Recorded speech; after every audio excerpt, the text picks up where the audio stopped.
lot of people have said that 2019 has been a great year for cinema. While there certainly have been plenty of good and great movies, this year leaned much more into the negative rather than positive for me. Plenty of movies I was excited for ended up being mediocre with a capital M, or were just simply bad altogether. Among the worst movies of the year though, you'll find an assortment of unfortunate failures that are either unintentionally hilarious, relentlessly boring, embarrassing, or perhaps all of the above. The 10 movies I had the most insufferable experiences with make up the topic of this particular list today. But please bear in mind that I don't intend to be disingenuous towards the hard work and talent of the people who worked on these movies. They all had jobs to fill, and by making these movies, they were able to feed their families and themselves. Nonetheless, regardless of the time they spent making them, that doesn't necessarily mean that quality products were what we got. The following 10 movies are those that unfortunately fell way short of greatness. Starting with number 10, Godzilla, King of the Monsters. I imagine this movie's inclusion on the list will trigger this response the most. Zach, why can't you just sit back and enjoy a movie from time to time? Come on, it's all about huge monsters hitting each other.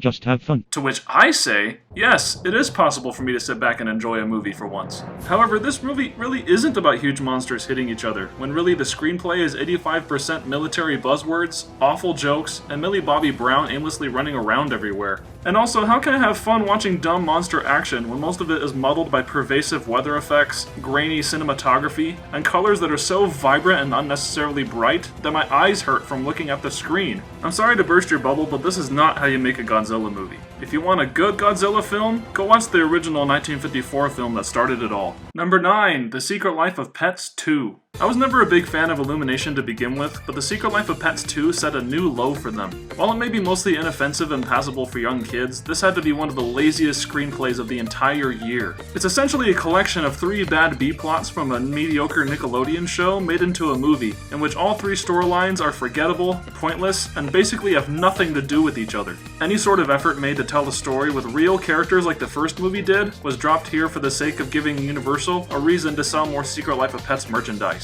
Considering how much the sequel made in comparison to the first though, I doubt that worked. Number 8, Io. You will hear the theme of boredom repeated for a couple of other films on this list. After all, it's become increasingly apparent to me that films which bore me are worth less than bad movies which can still entertain. At least those movies provide some value in giving a memorable experience. The Netflix original film Io, though, was one of the reasons why I've decided to be pickier with the films I choose, especially with Netflix originals. With an interesting premise and good actors at the forefront, I was hoping for something worthwhile here. Unfortunately, what we ended up with was one of the most lackluster and boring sci-fi films of all time, let alone this year. Number 7, Cats. Hey look, I just recently talked about this one.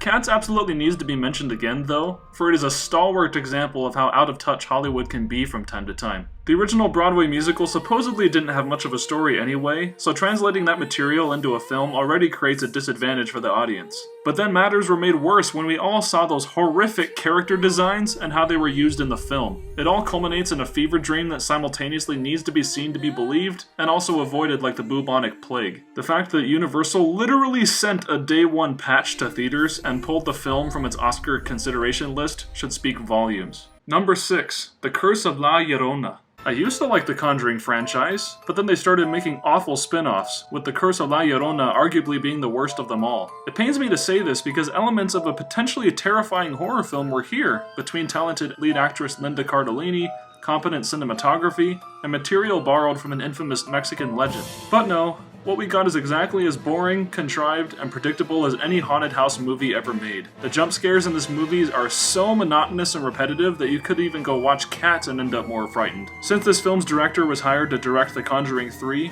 all I can hope is that it ends up being mildly decent. Number 5, The Lion King. Jon Favreau has had a great year with The Mandalorian, but I don't imagine he will look back at his work on The Lion King with much fondness. However, I find it very difficult to blame him because this disastrous remake just reeks of a cynical product made by committee. While Disney's investors will no doubt be pleased by the financial returns, consumers such as myself are becoming increasingly fed up with how Disney is taking timeless material and somehow making it nearly unbearable by reselling it in a much worse way. It just goes to show that you can have an incredible story like what the original Lion King had, but if you execute it without any expression of love, we'll take notice. Number 4, Captive State. I told you that boredom would be a recurring theme on this list. This movie intrigued me with its premise and the promising fact that the director of Rise of the Planet of the Apes was behind the camera, but it let me down so hard. The movie we got was so convoluted, messy, and uninteresting that I instantly began to forget what I watched mere minutes after it ended. I wish, then, that I could specifically tell you what rubbed me the wrong way with this movie, but that alone should tell you why this was one of the year's most disappointing releases.